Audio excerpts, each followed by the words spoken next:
Narito tayo sa Shifen. Isa raw ito sa sikat na falls dito sa Taiwan, waterfalls. Ayan. Nature na nature ang datingan namin dito. Tutur ko kayo. Come on! Yan ang mga kasamahan natin. Gumagawa ko lang sila. Yan. Sina Ma'am Vera, si Rito, si Coach Riggs. Ayun pa, naroon pa si Mare. Perfume po ang binibenta natin, hindi ko muta, kaya tara na. Dito po tayo. Tikat muna tayo. Malilim na, baka malilim na doon. So, probinsya lang din to. Pero, ang sarap na sa ibang probinsya. Kung ngayon, probinsya ng Taiwan. Malilim na. Ano daw? Ayun na, dali na. Nasa probinsya lang ako ng Taiwan. Wala ako sa probinsya ng Daraitan. Dating taga Daraitan. Ang daraitan din eh. Daraitan, Tanay Rizal. Yes, maganda dun ha. Oo, taga Rom po ako. taga Rom Oo, ka? kaya po, Nakarating sabi ako ko. doon. Ang ganda doon. Ang hindi ko napuntahan doon yung kuweba, natatakot na Oo, ako. at saka baka di mo nakita yung mountain peak sa Kaya. Daraitan. No? Tinipak Baka malunod ako River. dun. Pero karating ka Tinipak River. Oo. yeah. Ito kami naligo eh. Yan. Mahabang gano'n. Ito po. Yes ma'am, mga ka-Pilipino natin. Good morning. Taga saan po kayo? Dumaguete po! Wow, ang layo! Kami from Batangas. Yes. Bukid no. Bukid no. Okay. Tapos na po kayo maglakad. Hindi pa. So, akit kami rito papuntang Patawid na po kayo.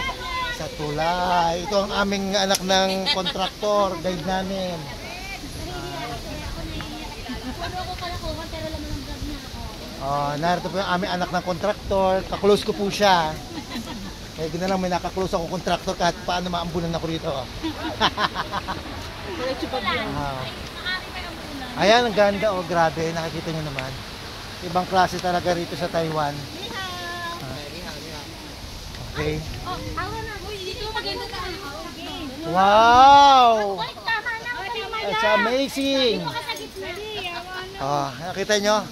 Hindi mababayaran ng pera yan. Oh, dada si sir. Excuse. Bilis balis ang palat kasi may dumadaan. Ayan, nakita nyo? Ay, nako. Sulit. Beautiful. Tingin si Garaitan. Oo. Yeah. Ang kagandahan, probinsya kami ng Taiwan. Tour ko kayo rito sa tour. Ang ganda ng bridge nila. Sabi ang ganda ng bridge nila. Talagang pinunduhan ng gobyerno. Kaya ako'y natutuwa. Haba ng tulay rito. Hanging bridge lang yan ha. Sa ilalim, ilog. Ito rin nila. Napapag-connect nila yung mga bundok dahil sa magandang infrastructure nila na talaga napapakinabangan ng mga mamamayan. Nakakatuwa. Enjoy mo, tanggal stress mo dito. Parang nasa Pilipinas din, parang Pilipinas din naman, pero kagandahan, mas improve yung kanilang mga infrastructure na ginamit dito. Ay, nakita niyo na. Ang ganda dito sa loob ng waterfalls nila. Last task kami. May mga kasamahan kami nasa baba. Nandito ko na aking vlog.